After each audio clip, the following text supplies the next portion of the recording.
It's just a huge honor for me today to be podcast interviewing Vicki Munday, RDH BS. She graduated from Shoreline C.C. Dental Hygiene Program in 1992 and from O'Hare University in 2015. She has been a member of the ADHA, WDHA, all of her professional life. Vicki was co-recipient of the Most Inspirational Award as voted on by her classmates at Shoreline.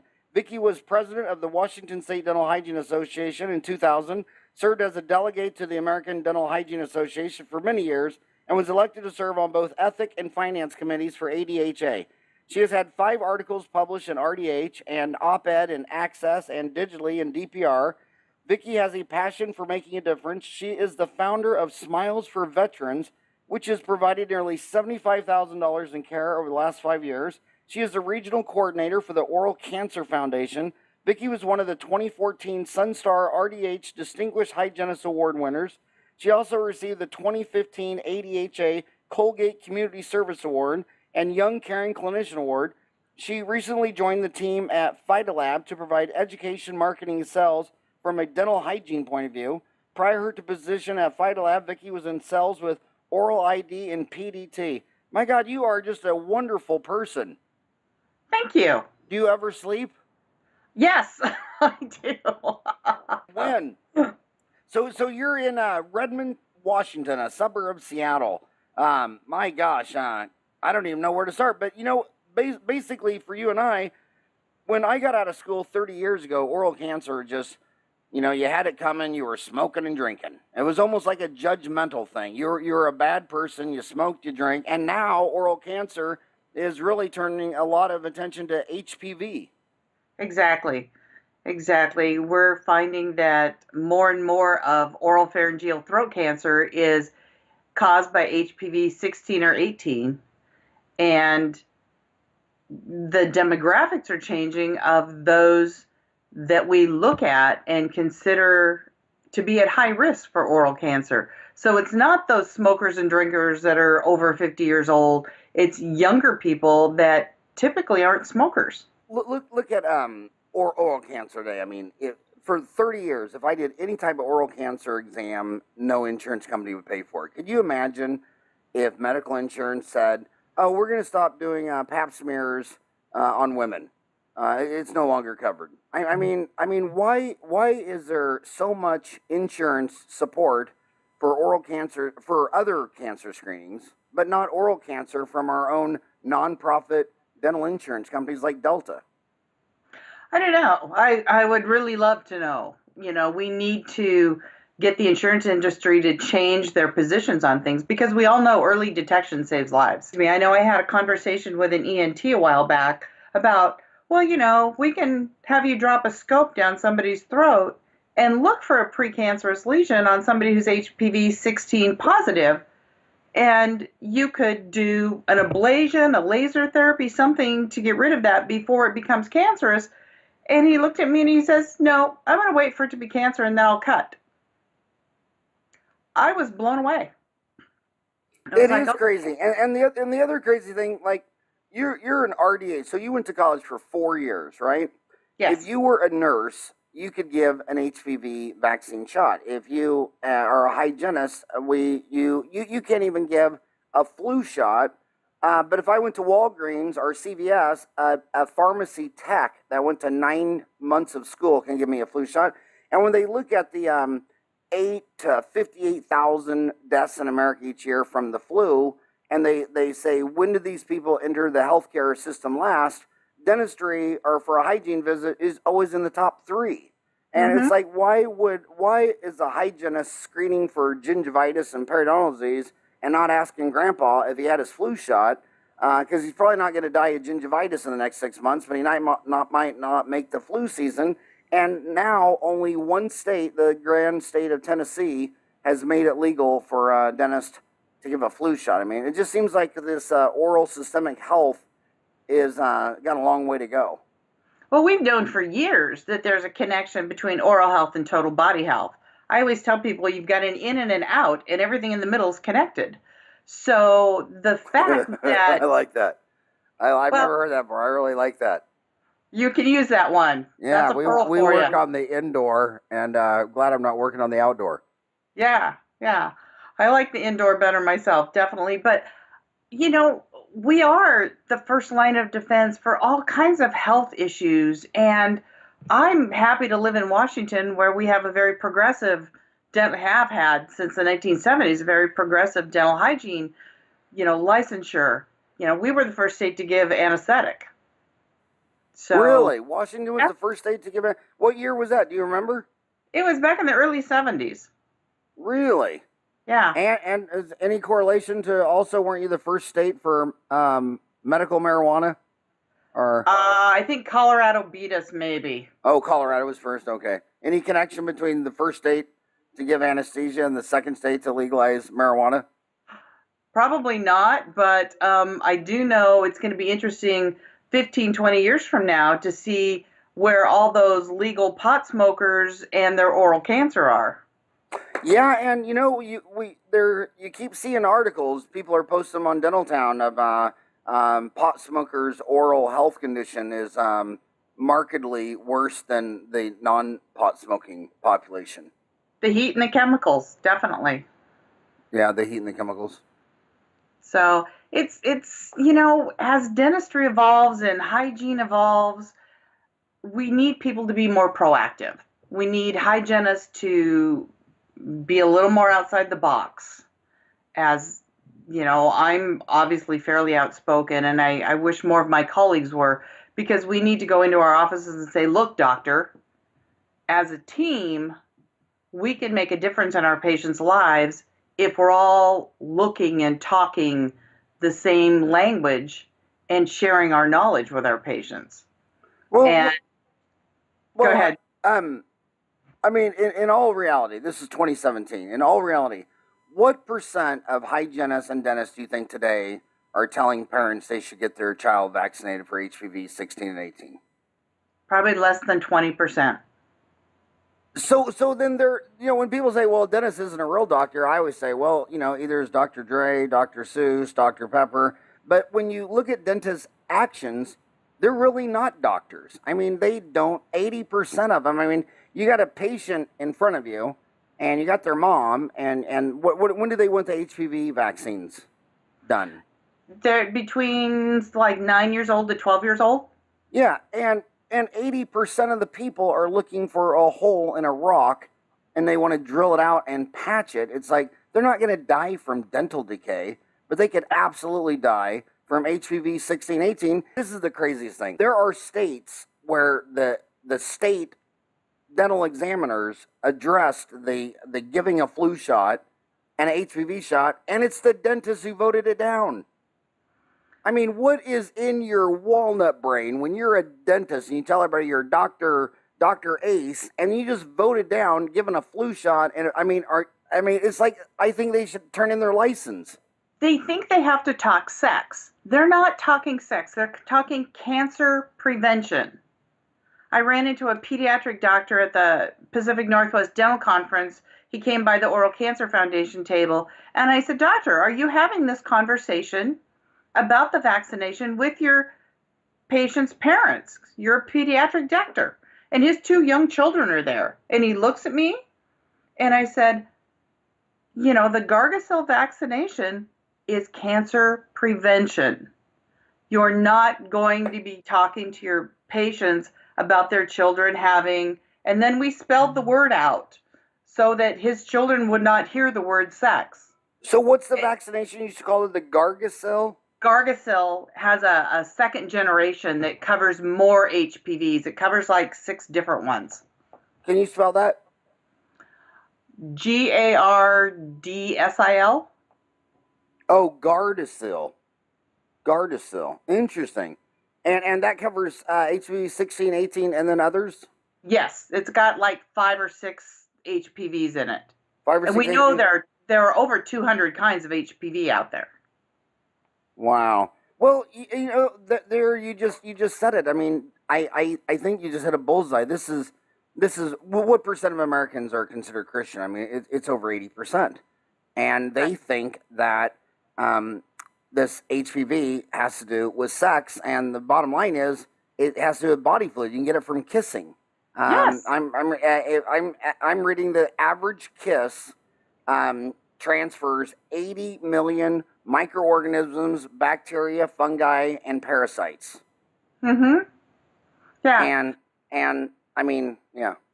I talk to people about doing the tongue tango. The tongue tango?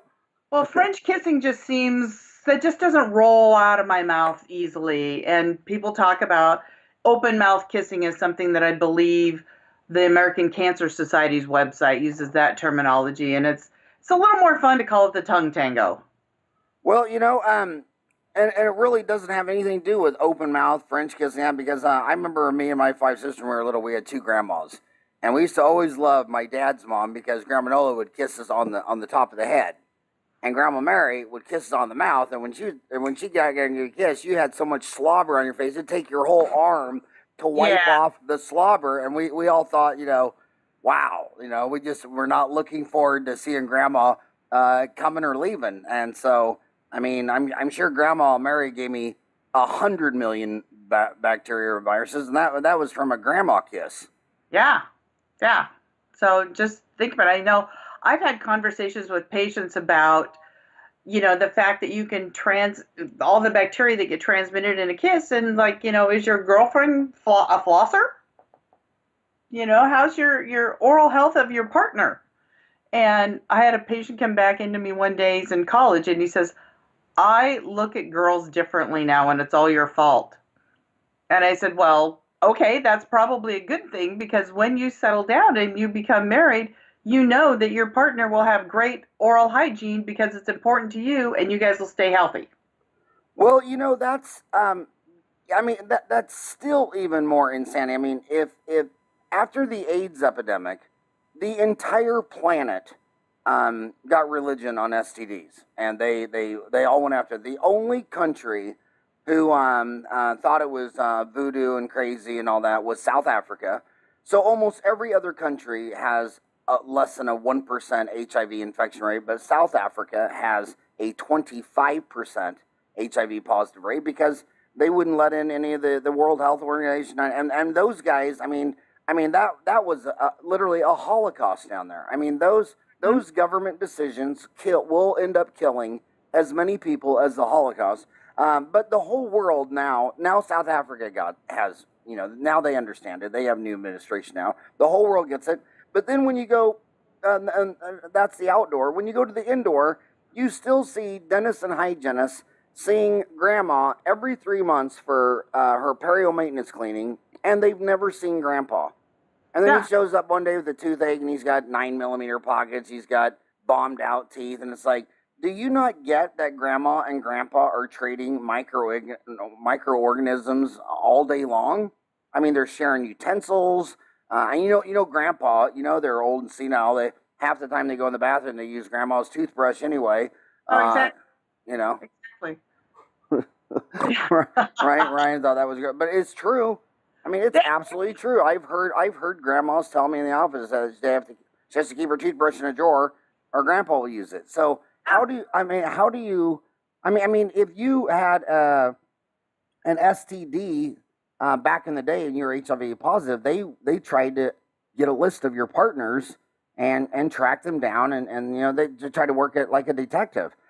Yeah. But I just pulled up that Ryan just sent me the link for Gardasil 9. So the website's GARDASIL 9. Human papillovirus. That's a hard one to say. Human papillomavirus 9-valent vaccine helps protect girls and women aged 9 to 26 against cervical, vaginal, vulval, and anal cancers and genital warts caused by 9 types of HPVs. Gardasil 9 helps protect boys and men ages 9 to 26 against anal cancer and genital warts caused by those same HPV types. Gardasil 9 may not fully protect everyone, nor will it protect against diseases caused by other HPV types or against diseases not caused by HPV. Gardasil does not prevent all types of cervical cancer, so it's important for women to get routine cervical cancer screenings, which their insurance will pay for because it's below the navel. If it's above the navel, Gardasil 9 is a shot that is usually given in the arm muscle. Gardasil may be given as 2 or 3 shots for persons 9 through 14 years of age. Gardasil 9 can be given. I think that the the main forefront of dentistry needs to be flu shots and HPV vaccines. Yeah, yeah. I mean, we'll save lives. And people need to understand you're talking cancer prevention and health care, not sex. Yeah. We know that oral sex is happening. We know that children are having oral sex at younger ages because they think it's not really truly having sex. Well, okay, whatever they want to believe, but they're giving each other HPV. So and the religious communities, they really need to open their eyes. I went to an all-Catholic grade school, grammar school, high school, and I went to Creighton College. At my graduation class from high school in 1980, 10% of the girls were pregnant at graduation. So if 10% of the girls are actually showing at graduation, what percent of the boys and girls in that class do you think had sex before they graduated? Oh yeah, just a few, huh? Yeah, I mean, if 10% of the girls are showing, you got to figure at least what would you say, half the class was not a virgin? I mean, they're all experimenting throughout high school, and obviously those that didn't in high school did in college. And you know, oh yeah, I went to Creighton, and it was literally, it was seriously a joke because each class was 1,000 people or more, and that was the first time all those kids no longer lived under the thumb of their parents. Exactly. And so the first semester was just a drunken alcoholic sex rage, and all their parents are probably the same ones that think that their daughter didn't need an HPV shot when she was 12 because she's not that kind of girl. Right. It's like that kind of girl right now is throwing up in a toilet while her friend's holding her hair back. I mean, exactly. So yeah. And doctors should not be judgmental. I mean, when you show up to the doctor office, I'm not supposed to care about race, religion, sex, orientate, anything. I'm there to help you, and I just cannot believe that they won't have an HPV conversation with a mom and a dad when their kids are under 9. See, and I have those conversations, and I think sometimes when I'm in my clinical practice, my doctor, who's a good friend of mine, cringes a little when he hears the conversations we have, but the patients say thank you for the education. And it's like, we're going to prevent cancer. Don't you want to prevent your child from having certain kinds of cancer? Yeah. And what parent or grandparent is going to say, oh, no, they can get cancer, it'll be fine? No, they're going to say, yes, let's prevent cancer for my child. And you know what? It makes so much sense because I remember clear as a day, freshman year of dental school, that would have been 84, talking about cancer and you're talking about smoking and drinking and all that. And I remember raising my hand and saying to the guy, it was Dunlap and Barker, they're all fine. I said, if I took a room full of rabbits and just filled it up with beer and cigarettes and smoke, it seems like they just all die. But that cancer looks like it's been given fertilizer. I mean, it's dividing every 20 minutes and won't stop. I said, it just doesn't make any sense. And now it turns out that it didn't make any sense. Something got into the nucleus, something hijacked the DNA and turned on keep dividing. And that's so, I mean, I seriously think that almost all of these cancers, when they finally find out what's causing all of it's going to be viral related. So if you're taking an HPV vaccine, I mean, it might give other benefits to other cancers that they haven't even figured out the connection yet. Yeah, because the HPV turns off the tumor suppressor cells. So it's P53 and PRB get turned off, and then those tumors things go nutso. Yeah, something very. It's not some random. You drank a Coors Light and now you got some cell doing crazy activity. Something very specific is going on. Yeah, the DNA gets changed and those tumor suppressor cells get turned off, and then, the cancer's off to the races. So tell us about oralcancerfoundation.org. If my homies went to oralcancerfoundation.org, what are they going to find there? What's that all about? Well, the OCF, Brian Hill started. He's an oral cancer survivor and decided that he needed to do something to help other oral cancer survivors. So he started the OCF. What's his name? Brian Hill. And he's not a dentist or a hygienist? No. And how old is he? Brian is less than 50, I believe. Less than 50? And how long has he been a survivor?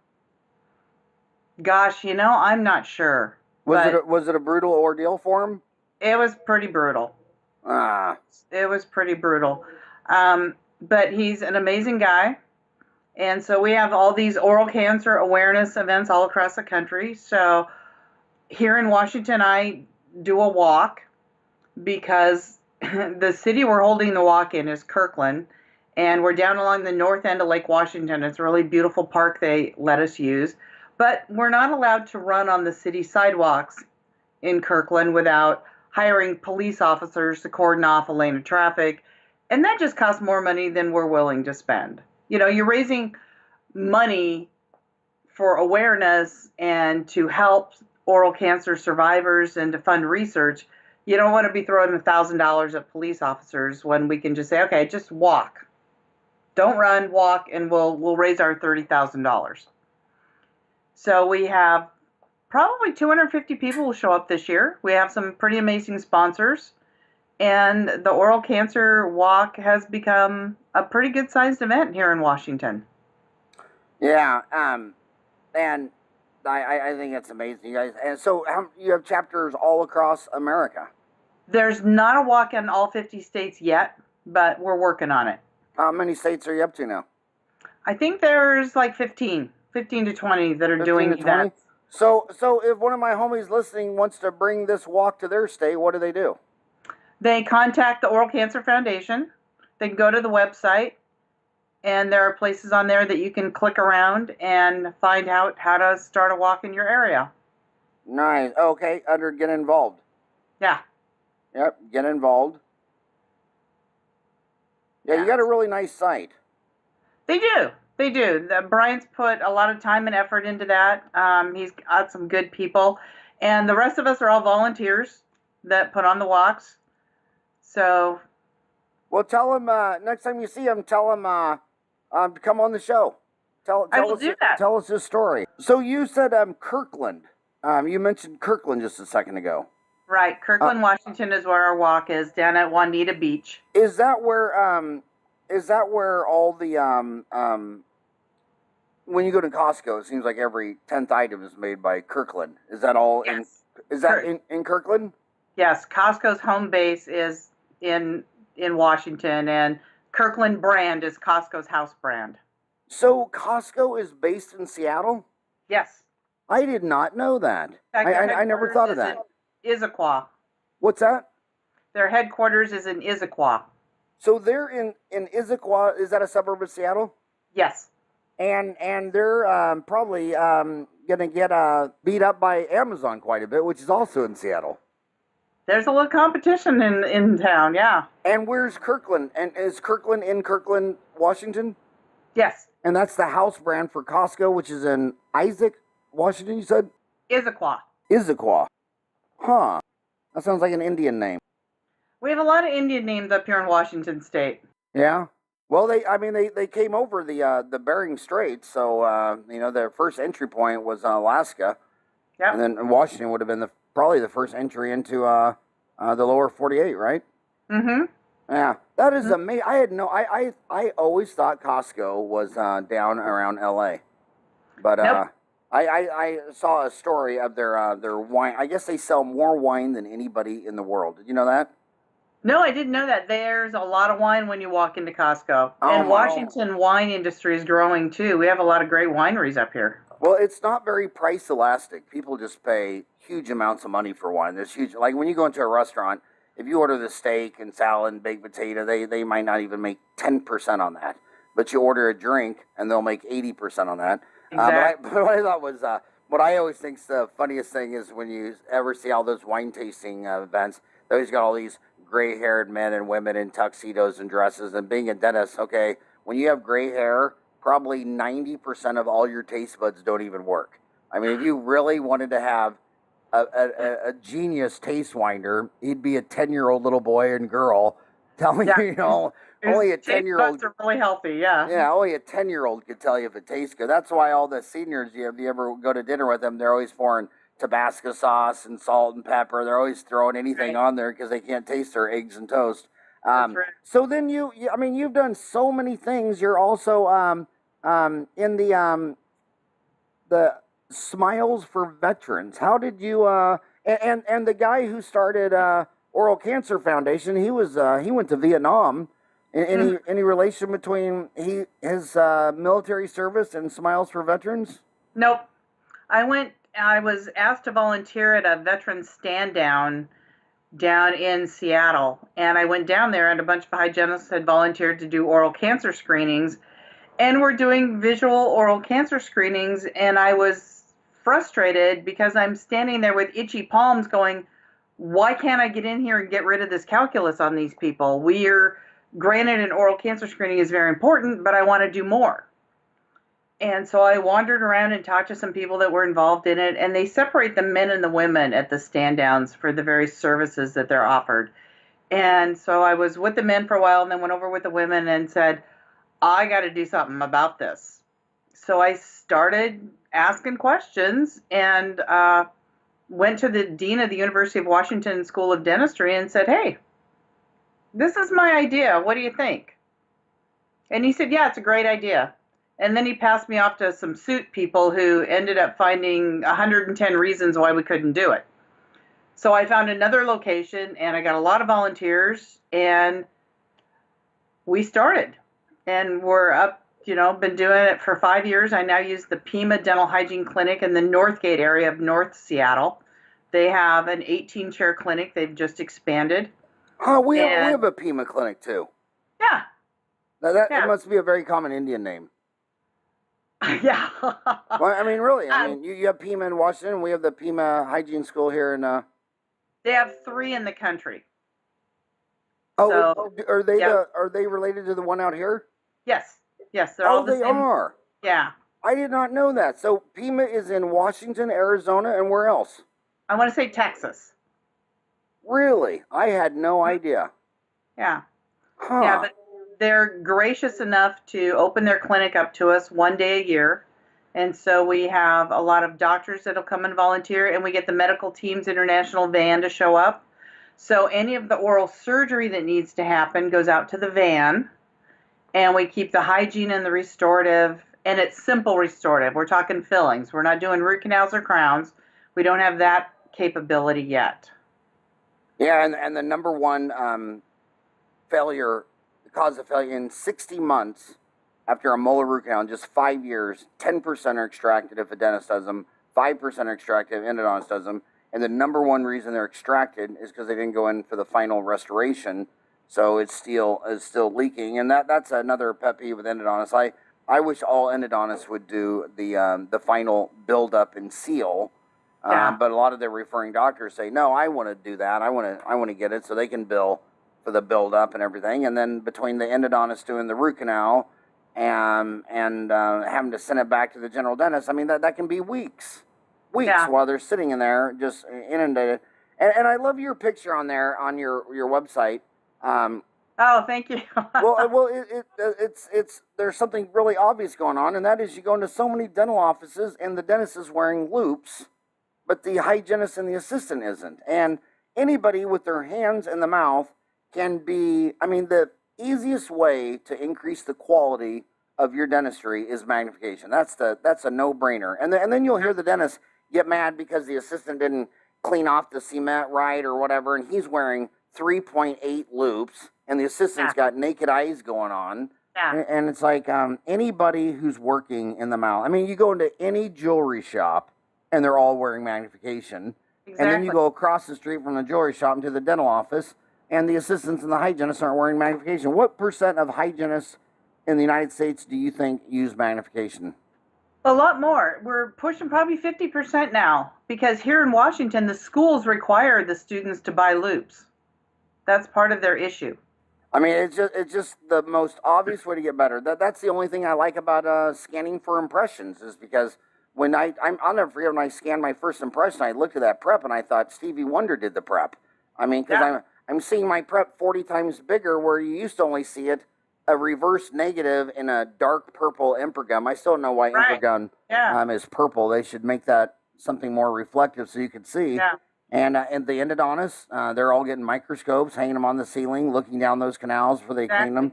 Exactly. So I wear 4 power loops and a headlamp. Nice. You look So- darling in your loops, by the way. I just Oh, want to know. thank You you. look like a fashion statement. Yeah, but I got to take you to schooling though on you not being on Twitter. You know why you got to be on Twitter?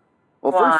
first of all, Trump showed us that if you have 50 million followers, you can be the president. So if you ever want to be the mayor, the governor, the There you go. president, you got to be on Twitter. But seriously, what's very powerful about Twitter that people don't realize that if you have 100 friends on Facebook and you post something about your walk, well, your 100 friends aren't all going to see that.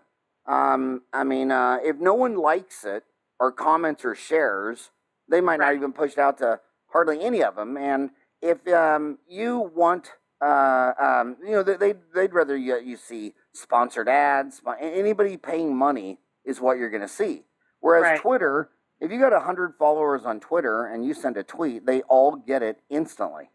I mean, just like if you text them or email them, they all get it. And furthermore, everybody's always giving money to Facebook to buy ads, but nobody gives money to Twitter. I still don't even know how they're in business. I've never given a penny to Twitter. And I have 300,000 followers on Facebook and only 21,000 on Twitter. And I'm telling you, I get a bigger response posting to 21,000 because they'll all get it. But if I post it to my 300,000 followers on Facebook, the response is half that if I did on Twitter. Unless, of course, I give them money to boost the post. So Twitter, and that's the other thing about LinkedIn. LinkedIn's the same thing. You post on LinkedIn, which is just bought by Seattle. Microsoft just bought LinkedIn. Yeah. I don't know what they're going to do with that, but I'm sure they'll find ways to put lots of bugs in there so that you'll have to call an IT director to learn how to run it. But yeah, I think if you're going to try to get walks in all 50 states and smiles for veterans and all that, you really need to go, if you're low budget, you need to go Twitter and LinkedIn.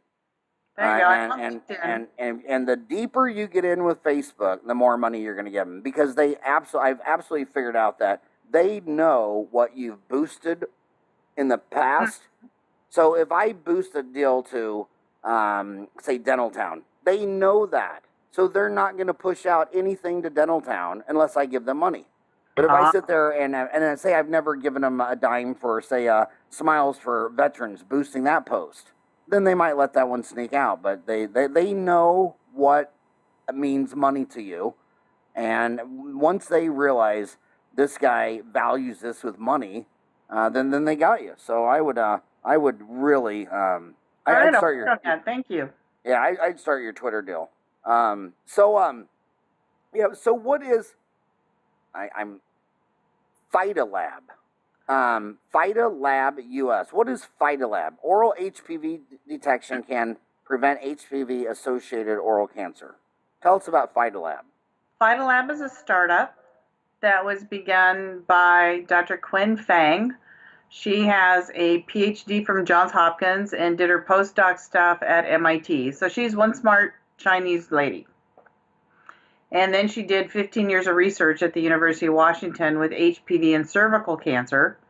Her husband is a pathologist in the military.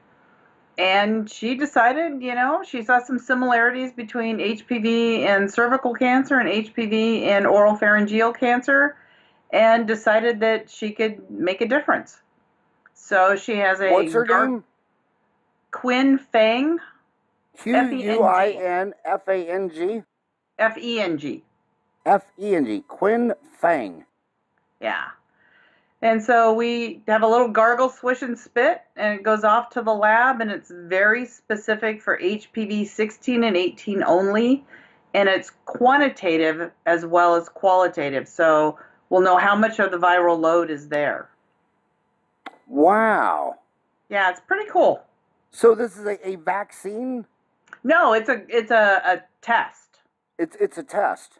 Yeah, so it's a screening tool for oral and oral pharyngeal cancer. So what is Fidalab US? Yeah, so it's a pretty cool HPV test.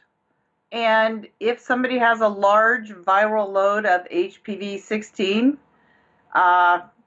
the thought is you send them off to the ENT. They can drop that scope and look for precancerous lesions and get rid of them before we have cancer to deal with. So on her site, Fidalab US, she says, learn about our easy, accurate oral HPV test. We are a CLIA certified lab. We utilize the latest technology for oral HPV detection. We only need an oral rinse sample to detect oral HPV infection. We offer patient education, which plays a key role in reducing oral cancer incidence. Our objectives are to provide oral HPV detection through a non-invasive test, to provide an oral cancer screening method complementary to visual screening, to educate and raise awareness about oral HPV infection, oral cancer, to help patients adjust to the healthier lives. Yeah, are you friends with her? I mean, do you know her? Yeah, she's my employer. She's your employer. Well, tell her to come on the show. We'll do a 1-2 punch. I will do that. So we'll get your other buddy. We'll get your other buddy from Smiles for Veterans. We'll get her from Fidalab US, and we'll get your buddy oral cancer. Brian Hill, and basically we'll have a week of trying to get these homies to quit being Mueller mechanics and drilling and filling and billing on rocks all day, and take a step back from that tree and realize there's a forest out there. I mean, I still, it seems like the most amazing, mind-blowing research that I did not see coming, 10 years ago, was that the human animal cells, sapien cells, are huge. And we're only 1 trillion cells, but from our mouth to our anus is 10 trillion microorganisms, bacteria, fungi, and parasites, and they're linking it to basically everything. I mean, from mood to depression to obesity. A lot of these people that say there's something wrong with my metabolism, they used to think it was their thyroid. Now they're finding out that the gut microbiome of obese, pre-diabetic people is completely different than the person over there with a six-pack, because if all you're eating is processed food, you hardly have any of this diversity of life in your gut biome. I was reading a story the other day where this journalist went to, I think he went to Tanzania, Africa, and he lived with the oldest known generation of hunter-gatherers, and he just started eating. They took his poop and urine sample before he landed, and they took it after a week of just eating what these, they say it's the last true tribe of hunter-gatherers, and just eating with them for a week, all of his blood chemistry got better, everything got better, and the diversity of life in his colon completely changed after just a week. If you take all the sugar out of your diet, you'll be amazed at the difference in inflammation in the body and all kinds of things. I tried to do that, but I can't find sugar-free beer. Do you? Yeah. Have you found that? Can you tell Kirkland that they need to come out with They need to find some? I'll work on that for you. A protein beer that has no sugar in it. There you go. Yeah. There's this thing called the Whole30 eating process where you get rid of breads and sugars and dairy for 30 days. And it makes a huge difference in how your body feels.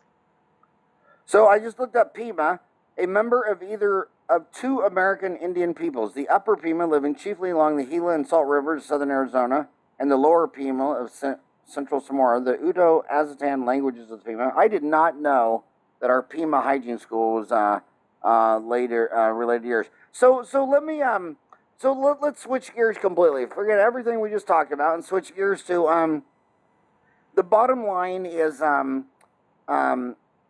you're talking to a lot of dentists right now and a lot of hygienists. How could they work together? You've been doing this for years. How could they work together better as a team? Talk and respect each other. My employer I've known for 20 years. We're personal friends outside the office. But with any doctor I talk with, if there's mutual respect back and forth, because we all come at dentistry with our own personal viewpoints, and if we just put the hierarchy aside and just communicate as people, we'll do a better job. And we need to remember that that person laying in my chair is a person. They're not a dollar sign. They're a person. And they deserve respect. It's like when my hygienists come and volunteer at Smiles for Veterans. One of my colleagues came in and said, I have an hour. And I said, no, you have as long as it takes to take care of this veteran. And I want you to make that veteran feel loved and respected. And if they need to sit and talk to you for 15 minutes and share their story, you listen. You know, you're not running people in and out. It's not a money-making machine. This is I want to take care of you as a person and make sure that you get the best care possible. So if I run 5 minutes late because I'm doing an oral cancer screening, screw the schedule, the patient gets an oral cancer screening. You know, there's things that are more important than the bottom line of money. If you treat people with love and respect, the money follows. Your office will grow and people will love to work for you if you treat everybody with respect and if you're honest with people. People don't want to be sold a bill of goods. Yeah, I think it's interesting. So many consultants have, they've all been reporting this for years, that if after the dentist presents a treatment plan, and the minute they leave the room, they leave on a recording device on their smartphone. Usually the first 6 questions out of the patient's mouth to the hygienist or the dentist or the dental assistant is trust questions. Do I really have a cavity? Do I really need a root? And then it seems like the more trust questions asked, the more the dentist is a controlling freak who won't let the hygienist. He says, well, the hygienist can't diagnose. And I always say, well, she's in there for an hour, and she's an employee and drives a $35,000 car. You live in this big mansion and drive a Mercedes-Benz. Who do you think the patient trusts more? You're selling the invisible. When you tell someone they have 4 cavities, what are they supposed to do? You can't Google, do I have 4 cavities? It's all in trust. And if the hygienist took the x-rays, if the hygienist diagnosed it and told them and all that stuff, the believability, and they ask 100 times more questions to the assistant, the hygienist, the receptionist. They almost never ask anything to the doctor. And so but the doctor always comes back and says, well, that's illegal. And I say, well, you know, so are drugs. They're on every corner of America. And how many hygienists have gone to jail for diagnosing x-rays? Yeah, I mean, you know, we all learn how to do that. And I wear loupes. I'm not blind. And if I see a crack down the lingual wall of a molar and I get a click over it when I run my Explorer or a scaler over it, I'm going to tell the patient, this is what I found in your mouth. I don't know what doctor's going to say. I can guess, but I'm not always right. You may need a filling. You may need a crown. He may decide he wants to watch this. One of my former employers called me Eagle Eye. He goes, I love you because you come in and you've got a sticky note here for me with everything you found, and I know you're thorough and you've gone through everything. He goes, you make my exam so easy. So if doctors would respect the knowledge that their hygienist has, that would be great. And then also back up the hygienist when he or she finds a lesion and wants to refer to have the oral surgeon look at this. You know, we all know if it's not gone in 2 weeks, you got to do something. I think that, you know, the way a football team works is the way they can block so well on the Seahawks is because when that quarterback says, give me 4 seconds, they'll give it all they got for 4 seconds. And the quarterback knows at 4, the pocket's going to collapse, so he'll roll out of it. And so so I believe that if everybody keeps saying the same story, the same diagnosis, the same treatment plan, I hear my assistant saying it, the hygienist, everybody has the same wording. So, I mean, I wouldn't even want my hygienist to say, I don't know what Howard's going to do. If she said, well, I don't know what Doc's going to do, I'd feel that's a failure on my part. I mean, if I can't sell and explain and educate my assistant and my hygienist, how the hell am I going to educate my patient? And if I say this crown needs to be replaced because it's an open margin, well, that means if my hygienist sees one of my crowns I did 6 months ago in recall with the exact same criteria, then she should say, saying this is open, something happened when they cemented it, and we're going to redo that for free. And my hygienist will just say, yeah, we're redoing number 30 for free. Something happened in the cementation, didn't go down all the way. I mean, we're just all on the same page. And I think that helps with treatment plan acceptance. Absolutely. You know, it needs to be standardized. Like an iPhone, every phone is exactly the same. And when you have these dentists that sometimes it's a watch, then the exact same size cavity. Oh, this one we're going to fill. I mean, it's crazy. They need to be consistent. There needs to be, scientific reasons for everything you do. Right. And that's probably, as a hygienist, one of the biggest areas of frustration in clinical hygiene is being on the same page with the doctor, knowing what the doctor is going to say and what his or her diagnosis is going to be, so you can actually prep the patient. And so when the doctor comes in and says, okay, Mrs. Smith, you need a crown on number 30, and Mrs. Smith is like, yeah, Vicki just told me about that tooth and warned me that it could have a problem. So yes, doctor, let's do it. And one of the feuds dentists have had with hygienists is independent practitioner, and that just proves my point that they're not patient-centered, they're dentist-centered. Like, if you ask any dentist, are you all about the patient or are you all about yourself? Oh, I'm all about the patient. Okay, what are your hours? Monday through Thursday, 8 to 5. Okay, the Federal Reserve released a study. They release about every 10 years whenever they're talking about access to care. And they're saying something like 110 million Americans cannot go to the doctor Monday through Friday, 8 to 5. And right. and then you go to these resorts. You go on a cruise, and you go to a resort, and you can get a facial, you can get your hair done, you can get a mani-pedi, you can get a massage. I just want to get my teeth clean.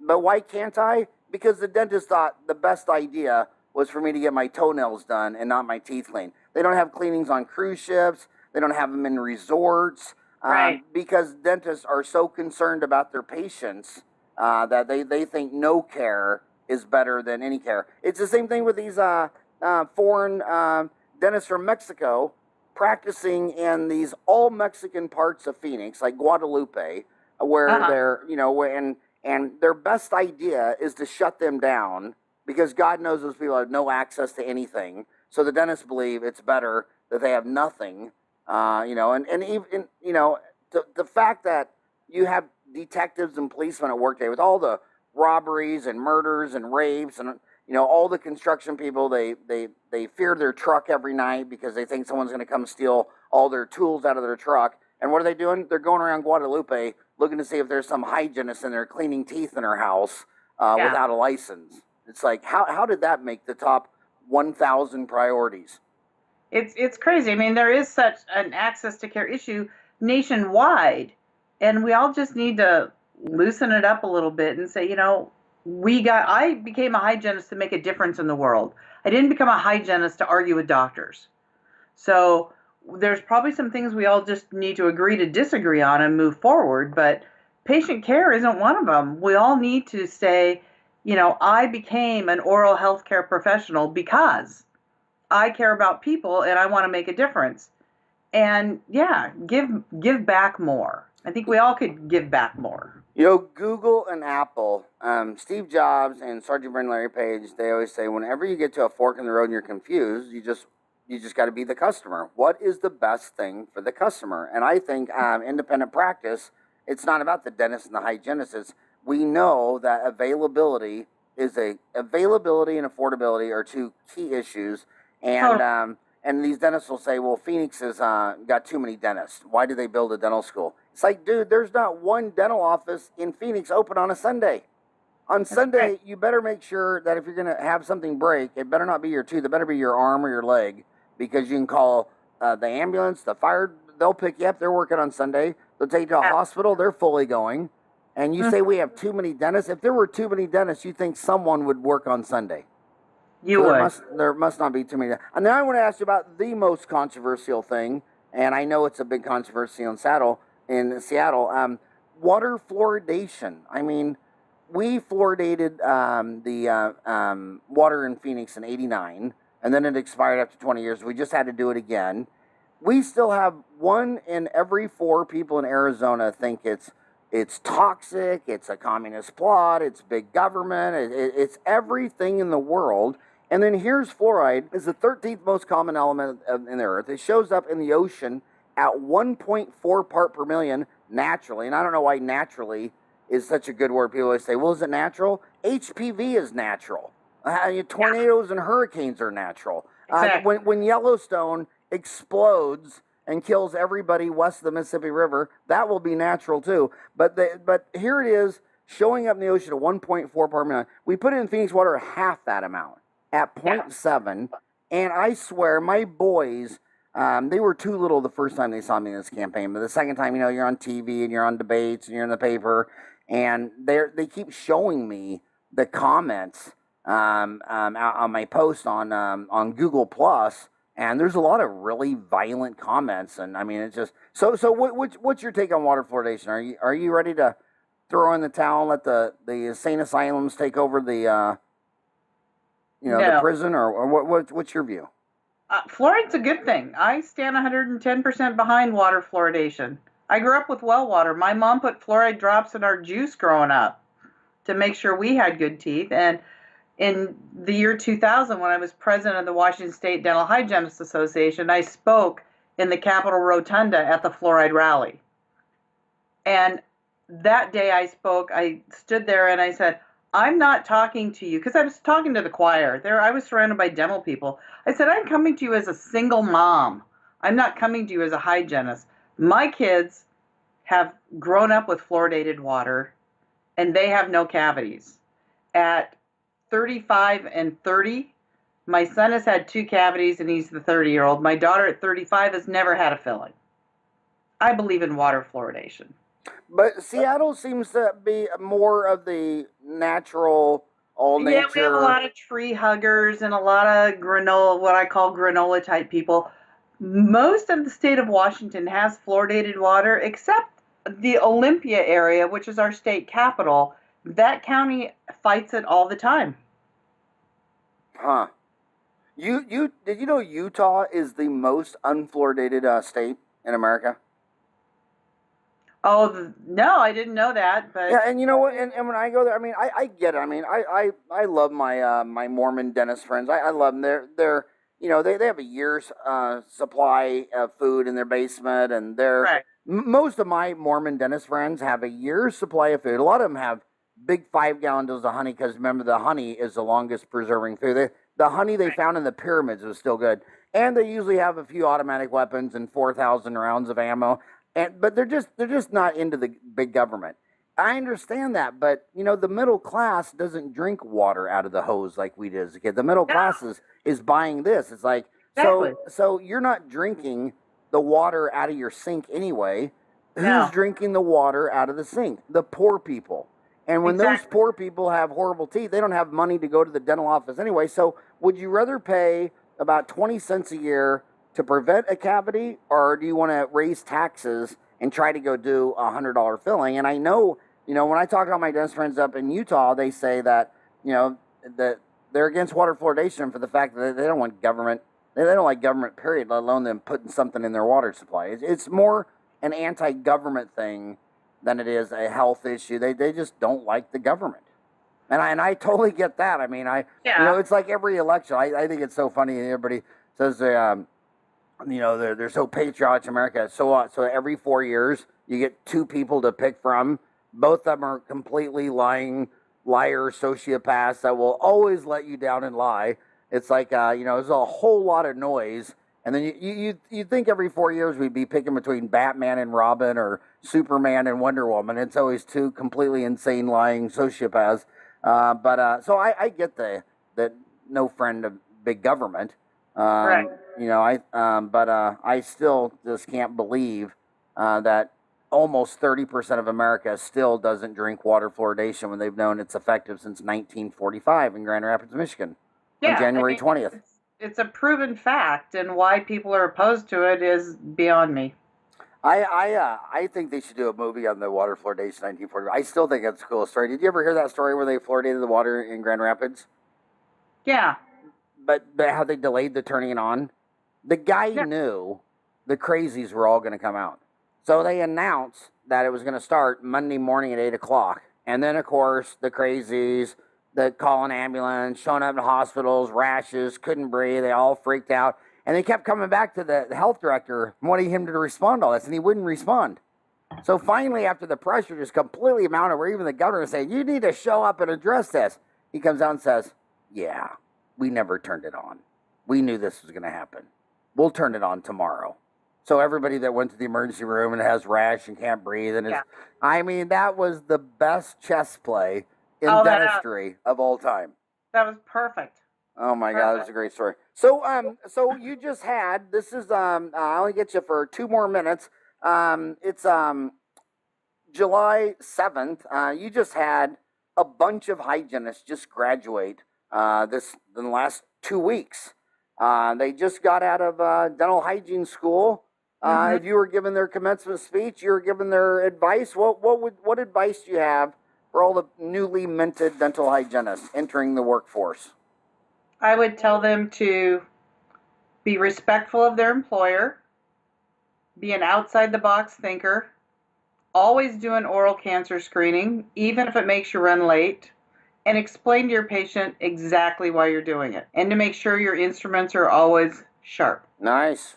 And also, if you're looking for a job, Dentaltown has had free classified since 1998. There's usually, last I checked, there's like 6,000 classified ads posted. And a lot of hygienists, sometimes they're having a hard time finding a job, or they might want to move and go somewhere else. But anyway, you can post looking for a job. There's a lot of jobs on there right now for, but basically the categories are selling a practice, buying a practice, looking for a job, hiring, looking for an employee. And so that's a great way. Any other tips on how they can find employment? You know, I always think it's good to, when you're considering an office, to temp in the office for at least a week. Because, you know, the first day or two, everybody's very nice. And, you know, after that, the other foot drops, the honeymoon's over, and you really see what the office atmosphere is like. So I think you should work in an office at least a week before you make a decision on whether or not it's a good fit. And the biggest red flag is employee turnover. So you know by the time the average dentist gets to 5,000 charts, 4,000 of them are gone and went out the back door. So they have an 80% of their own customers don't even come back. So when you walk into your interview between 2 different dental offices, and one has a bunch of girls in there that have worked there 10, 20, 30 years, and then the other office, no one's been there 2 years, that is the red flag. And that's the problem with corporate. The patients that come to me from corporate are saying the same thing. Every time I go there, it's a different dentist. Every time I got my teeth cleaned, it's a different hygienist. I called, I said I wanted my same hygienist I had last time, and she's no longer with us. And then they actually go to Facebook and find out where her new home is. So I think the single biggest red flag on treatment plan acceptance is staff turnover. Single biggest flag on for working conditions is, well, if no one else would stay here for 2 years, why the hell do you think it's going to work for you? Right, right. And another red flag for me is the spouse or significant other involved in the office, and to what degree. Yeah, it's either awesome or a disaster, and it all comes down to, is there an org chart? If you go in there and there's 2 presidents, it's batshit insane. But if there's a, there's got to be a pope, a bishop, a priest, an altar boy. If you go in there and there's 2 people, and no one knows, that's absolutely crazy. But Vicki, I just think you are such a wonderful person. All your volunteerism, I mean, my God, you are just a very amazing, special. You're just unbelievably cool. And I just want to thank you so much for coming on my show today and talking to all my homies. And I hope you deliver those other 2 people, because I really want my grandchildren, when they go to the dentist someday, that someone's talking to them about oral cancer, giving an HPV vaccine. I hope when I'm old and senile and have dementia and don't know my name, that someone's giving me a flu shot when they're taking me in for my cleaning. You know what I mean? There you go, yeah. We need to be more oral systemic health. You know, we're not just working on a molar, we're working on a human. Exactly. And, okay, Vicki Munday, thank you so much for coming on the show today. Thank you. It was my honor. And I will get Brian and Quinn Fang in touch with you. Oh, one last thing. One last overtime question. I forgot it. We're both friends with Trisha O'Hare. You also graduated from O'Hare University in 2014. For any hygienists listening, tell them what O'Hare University is. Oh, O'Hare University is this wonderful degree completion program where you can also get your master's degree. O'Hare University is amazing. I think she's in Venice, Italy right now, actually, but O'Hare University is the perfect place to do degree completion. Yeah, and Trish lives right here in Phoenix, and I started online, Dentaltown Online, because we both watched Phoenix University is from Phoenix, and Right. it just exploded. I mean, I remember when one little building popped up, and the next time I went to the airport, there were 2, 3. Now it's like an entire mile-long corridor. So online education is just so much easier, faster than driving and sitting in a brick building. There's just no reason you need to be sitting inside a classroom to hear the instructor any more than if you're listening to this on iTunes while you're driving your car. I mean, this works. You don't need to sit in a bricks and mortar building. So good at Trish for doing O'Hare University. Who all's involved with that besides Trish? There's a couple people. Tim is gosh, I don't even remember Tim's last name. Susan Wingrove is involved. She's got several people that have courses going at all times. Nice. All right, Vicki Munday. You're sure? Is it Vicki Monday or Vicki Tuesday? Well, Or Vicki today's Wednesday? Friday. Hey, it's Friday today, so I could be Vicki Friday. Vicki Friday, thank you so much for coming on the show. You have a rocking hot weekend.